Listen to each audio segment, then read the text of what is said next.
Good morning. Hey, welcome to our fourth and final episode in a series titled Love Is. Going through 1 Corinthians chapter 13 this week, what's considered the love chapter in the Bible, and we're just breaking it down verse by verse. Sorry, I got a piece of hair in my face there. So, focusing on the last verse here, verse 7, and I'm just going to read it to you because we're going to break it down. Here we go. 1 Corinthians 13, verse 7 says, Love never gives up, never loses faith, is always hopeful, and endures through every circumstance. Now, I'm reading this out of the New Living Translation. And one thing I found really interesting was the correlation between the New Living Translation and the New International Version, the NIV, which is the most common. And I want to go through these with you. First and foremost, in the New Living Translation, it says, love never gives up.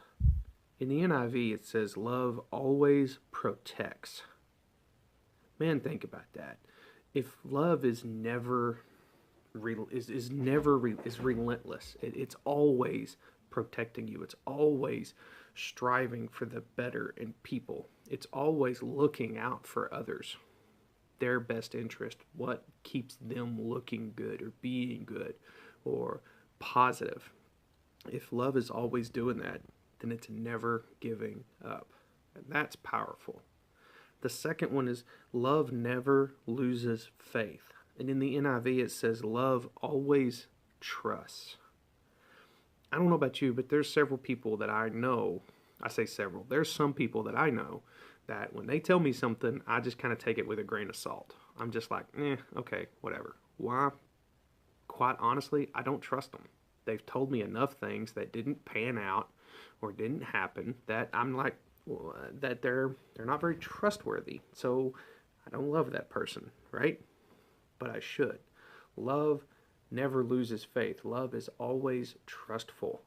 Love always takes someone at their word and gives them that respect, that faith that they'll follow through with what they say they're going to do. The third one actually merges pretty well. In the NLT, it says love is always hopeful. And in the NIV, it says love always hopes. This is someone who's always looking for the positive. Love is always optimistic. Love is not pessimistic. Love is always seeing the positive in everything and looking for the positive and stuff. And when you've got someone around you who does that for you in your life, they love you. They really do.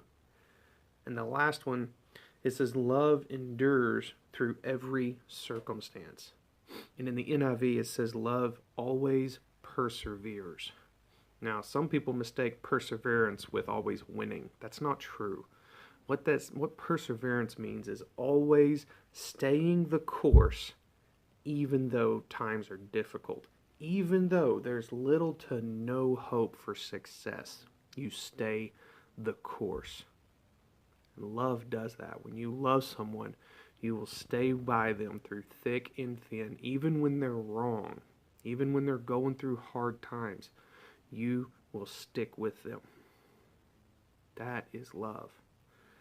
Now, one thing about each of these four instances is, to be perfectly honest with everyone, it's almost impossible to do this with every person. It's almost impossible to do this with our spouse or our partner. But Christ was able to do it. Christ did it with everyone he met. Even the Roman soldiers who beat and whipped him and cast lots for his clothing. He still loved them and stood up for them and persevered for them. What I want you to understand about this whole series and this whole thing is this love that this whole chapter is talking about is not agape love. It's philia love. It's brotherly love. It is the love that we as Christians should have for everyone, not just our spouse. That is a truth bomb. And that should make you think about how you treat the ones closest to you. Dig into these scriptures. Use them to guide your relationships and love. Hey, if I missed anything, be sure and comment below. Be sure and subscribe to this channel, get updates, click the little bell icon so you know every time we drop a new video. That's it for this week. Got a long weekend. I got an event planned. So I will see you guys Tuesday next week. Y'all be blessed.